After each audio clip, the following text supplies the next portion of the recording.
मुंबईच्या वांद्रे पूर्वेकडील रेल्वे स्थानक परिसरालगत असणाऱ्या गरीब नगर परिसरामधील साधारणपणे 450 ते 500च्या अनधिकृत झोपड्या आहेत। या झोपड्यांवर आज रेल्वे प्रशासनाकडून या ठिकाणी कारवाई करण्यात येत आहे। मागील अनेक वर्षापासून या झोपड्या या ठिकाणी वाढत होत्या आणि या विरोधात रेल्वे प्रशासनाकडून वारंवार कारवाई देखील करण्यात येत होती। मात्र या ठिकाणचे जे स्थानिक नागरिक आहेत ते न्यायालयात जात होते आणि त्यानंतर त्यांना स्टे देखील मिळत होता। यामुळे या झोपड्यांवर कारवाई करताना रेल्वेला अनेकदा अडचणी आल्या होत्या।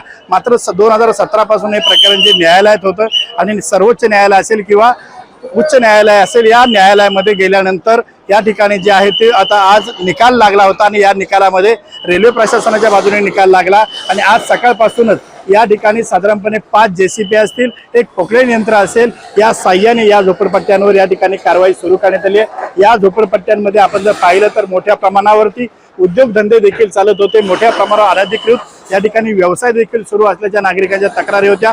या ठिकाणी रेल्वेतून प्रवासी जेव्हा बाहेर पडायचे त्या प्रवाशांना देखील या ठिकाणी बाहेर पडल्यानंतर मोठ्या अडचणींचा सामना करावा लागत होता। कॅमेरा पर्सन संतोष स्वामी, संजय गडदे, साम TV न्यूज, मुंबई।